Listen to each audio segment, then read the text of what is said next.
people like me. You need people like me so you can point your fingers and say, that's the bad guy. That's the bad guy. That's the bad guy. That's the bad guy. That's the bad guy.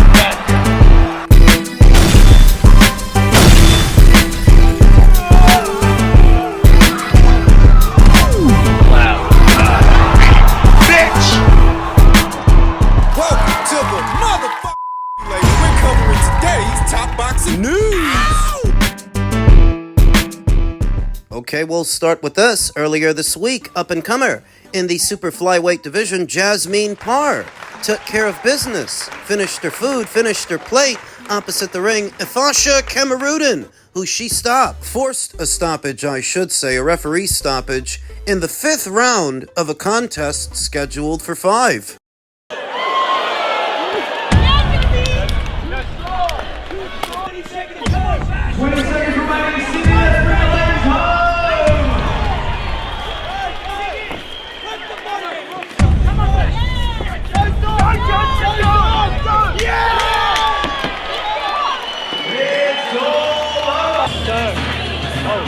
Hard work pays off.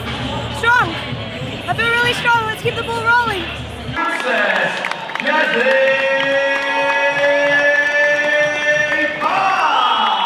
Young Jasmine Parr, who sports a professional record of 8 wins with 1 loss, no draws, 3 knockouts, having never been knocked out in 9 professional starts. Her lone defeat was a controversial one to Shotgun Shannon O'Connell, who many people felt lost that fight, but somehow the old girl got the decision. I'm sure that Jasmine would like to run it back with her, but in any event, she means to keep the ball rolling, and she will fight at least one more time before this year is out in November. And what will be her 3rd fight of this year after beating unbeaten, then unbeaten, Kamarudin. Next on the docket is my Soliman. In a contest scheduled for 10, Jazzy is currently on a 2-fight winning streak. After having dropped a split decision to Shannon O'Connell, she means to put further distance between herself and that controversial outcome. With my Soliman, later on this year, who sports a professional record of 8 wins with 1 loss, no draws, 4 knockouts, an identical record to Jazzy's on paper, but there is more to boxing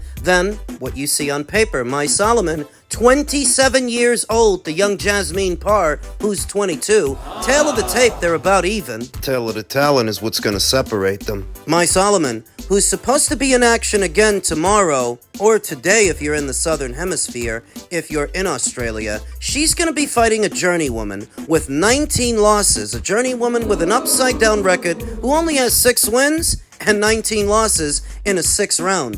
Against an opponent like that, needless to say, I expect my Soliman to win. I expect my Soliman to make it through this contest to move on to the Jasmine Parr fight, scheduled for 10 rounds. In the super flyweight division, super flyweight, that is where Jasmine Artiga, WBA champion, who is also going to be boxing this weekend, that's where she reigns as WBA champion. That's where Ashley Gonzalez holds the WBC, Irma Garcia holds the IBF, and Mizuki Hiruta holds the WBO. That is where this contest is taking place. You'll often hear me say that the talent pool in the super flyweight division is actually a very deep one. It's not just the belt holders, it's not just the champions. There are a number of up-and-comers, some unbeaten, at this weight that are very good. Virginia Fuchs, WBC interim champion, Jasmine Parr. Jazzy has something that a lot of these other fighters don't have in the domestic Australian scene. She is the young daughter of John Wayne Parr, kickboxing legend John Wayne Parr. So she's got the Nepo baby thing down packed, you know. What's helped Chris Eubank Jr. make money all these years? Jazzy has that working for her, but she actually has ability as well. Make no mistake. Being the offspring of somebody famous always helps, but that she actually has ability, and that fighting is in her blood. I mean, you can see that. She doesn't come from some deep amateur background. She's a crossover athlete. She crossed over from Muay Thai, kickboxing, and to boxing. Mother was a fighter. Her father was a fighter. She's a fighter, a goddamn good one at 22 years old, if I do say so myself, and her explosiveness, her sharpness, her spite, her ferocity. Fighting is a family business for Jasmine Parr. Definitely one to keep an eye on anywhere at or around these weights, set to return to action before this year is out in November, and we'll see what shakes out in the Soliman fight, who we are also going to have to give a closer look. Tank Davis does not have a competition bone in his body. There's not a competition bone that lives in Gervonta Tank Davis' body. But let me say this shit and say this shit clearly. I will not support this shit. I do not support this shit. It need to be Lamont Roach rematch, Shakur Stevenson after that, Team Elite Food after that. First ever in boxing history, rehydration clause catch weight. In boxing history. Remember, that's the first in boxing history over the TikTok star.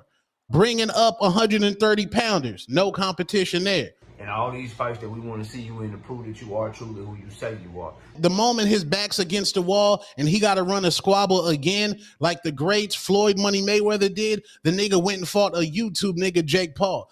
The reasons that this shit is trash and garbage is obvious, right? Jake Paul is a trash-ass, exhibition-level, garbage-ass fighter. And he outweighs you by damn near 100 pounds. You an active world champion that's still in your prime, that's far superior in terms of skills, and you've dedicated your life to this craft. It's disrespectful to the sport of boxing for you to fight this fight, bro. That's number one. This shit is just garbage. Straight up. It's a trash-ass fight. It's a garbage-ass fight. Now, and you niggas saying, he getting 100 million, you getting none of that money, my nigga. He don't follow you on Twitter. He don't fucking know you. He ain't paying none of your motherfucking bills, my nigga. Shut your ass up. The Gervonta Davis fans are split right now. Guys that normally support him are having a go at him, while others continue to defend him. Two-Tone is saying, you guys need to stop counting his money. You're not going to get any of that money. To which Atlian Trader responded, for all the people saying that we get none of their money, y'all know we get none of their legacy either, right? We get no wins, no championships, no unifications, no nothing. It must have went over Atlian Trader's head that you're supposed to get entertainment. You're supposed to be entertained by watching them achieve these goals, whereas you'd rather watch him make a bunch of money in a farcical fight, a joke fight. That's generally why people watch sports, for the competition and for the entertainment that competition brings. Or I guess Atlian Trader watches sports, watches boxing, so that he can imagine himself counting another man's money. Don't count another nigga money. You ain't getting none of that. Don't use that as your fucking talking point. Competition-wise, he's behind Dev Dollars, Devin the Dream, Debo Haney. He's behind Rockstar Shakur Stevenson. He's behind Tio the Takeover Lopez. Let's be clear. Do remember Floyd Money Mayweather threatened Gervonta Tank Davis with competition. That's like a nigga saying, yo, nigga, I'm going to come over there and I'm going to up the blick on you. No, Floyd was like, nigga, you keep talking, I'm going to get Shakur on you. Y'all forget he made Shakur go shirtless with $100 million worth of jewelry on and say, let's run a squabble. You remember when the nigga said, he want me to fight Pedraza. He trying to get me beat. You remember when he wanted the first time to fight Lomachenko. He trying to get me beat. You remember when Coach Brian Norman Jr. said, the nigga Tank used to leave a car running outside and run out the gym. Yeah, nigga, your fighter does not have a competition bone in his body. The nigga is retired. Stop.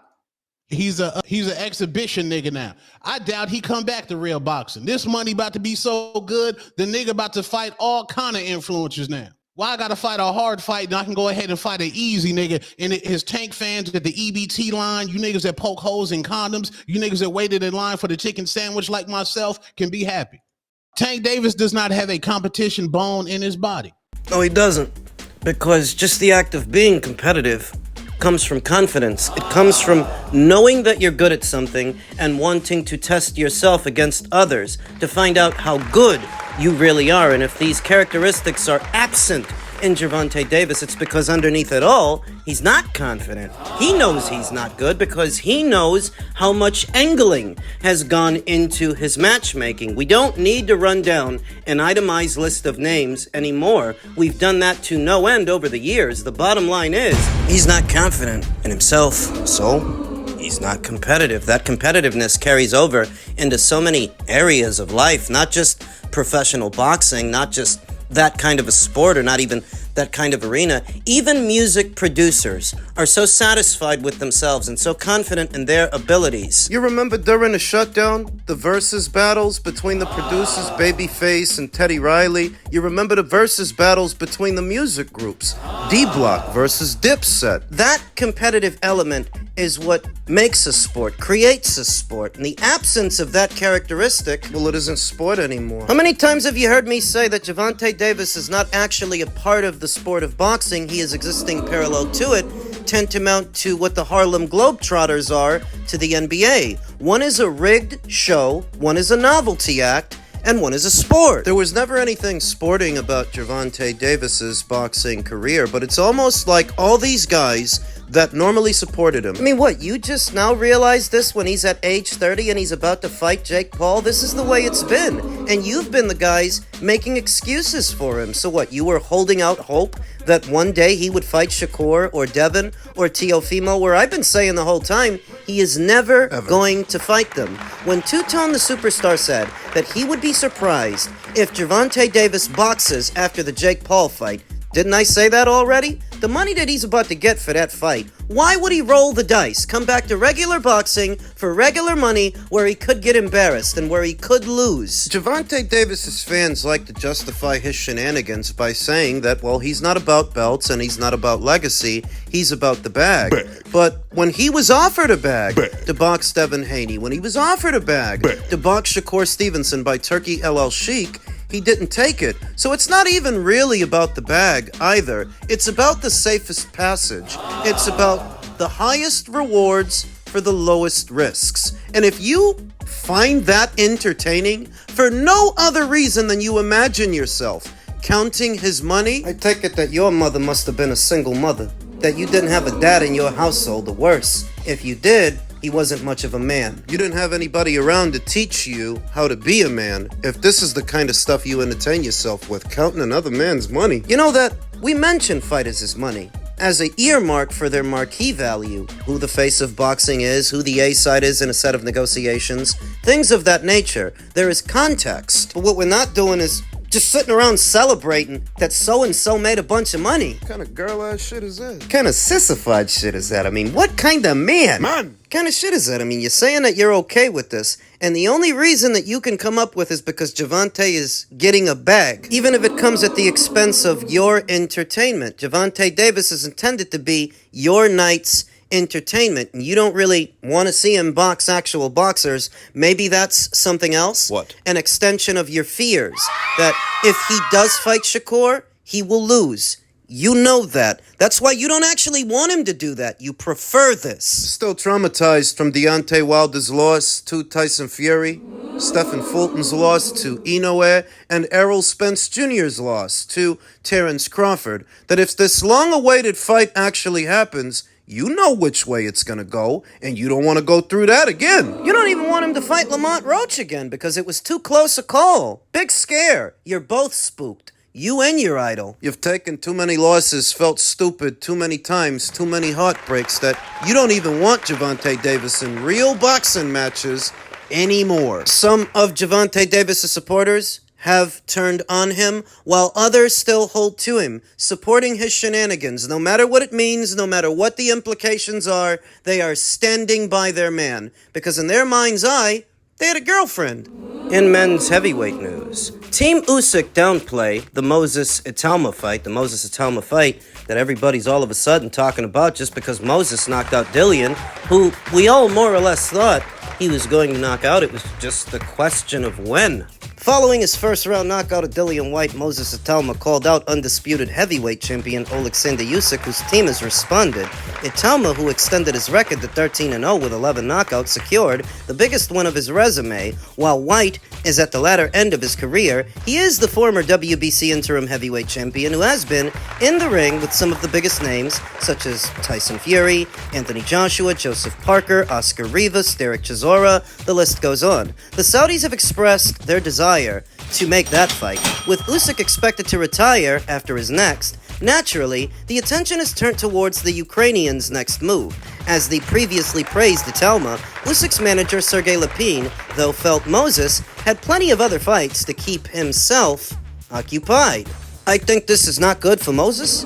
Nice last fight against Dillian White, but Moses needs more fights against the top guys. Maybe Caballel, maybe Parker. Moses has more options for fights. His first big opponent was Dillian. We have Fabio Wortley, we have Bakadir Jalalov, lots of guys, Lapine said. By targeting Usyk, Itauma instantly elevates himself from a rising prospect to a legitimate threat. The timing of the call-out is also critical. The boxing world is well aware that Usyk is nearing the end of his career and has publicly stated his desire to retire after his next fight. This creates a unique window of opportunity for any fighter who wants a shot at the undisputed crown, though before the narrative spinners get to spinning their yarns, I don't want to see Usyk versus Itauma because I'm afraid for Itauma, because I'm afraid that it's too soon for him to fight somebody like Usyk, and Usyk will derail him. Nevertheless, the call-out is perfect for his brand. The Saudis have demonstrated a clear preference for big,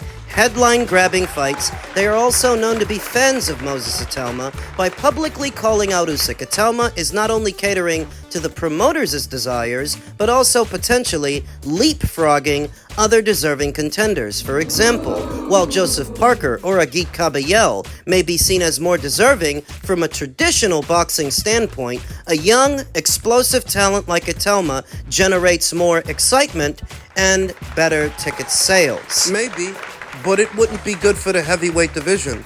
You gotta understand that a lot of the big names at the weight, they're close to the end. Anthony Joshua, Dillian White, Tyson Fury. Very soon, they're gonna go away, and somebody's gonna need to stand in their place, the heavyweight division. Usyk is close to retiring too. All the big names of this era that is now coming to an end, and the new one that needs an heir apparent. I believe that heir apparent is Moses Itauma, more than America's own Richard Torres, and certainly more than Jared Anderson. But you go ahead and you push for an Usyk fight, and God forbid that this kid actually gets it.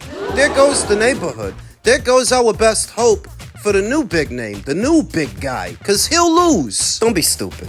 Because he knocks out Dillian White in a round, that does not mean that he's ready for Usyk. And I'm not saying we gotta coddle this kid and baby him, but there is far too much riding on his success to roll the dice needlessly. After the fight with Dillian, he mentioned Jermaine Franklin, who we now know is going to be boxing amateur standout Ivan Ditchko on the prelim card of Canelo vs. Crawford. So Jermaine is out, but Moses' manager Francis Warren has also named Kubrat Pulev as a potential opponent. Kubrat Pulev, who Don King said is supposed to be boxing Michael Hunter? Michael Hunter, who was supposed to be boxing Jarrell Miller, except that we now know that fight isn't happening. So listen, even if it's not Jermaine Franklin because he's not available, or Pulev because he's not available, there are plenty of other guys that are, that you could put in the ring with Moses before this year is out. The bottom line is, I don't think he's ready for Usyk, and everybody just needs to calm down.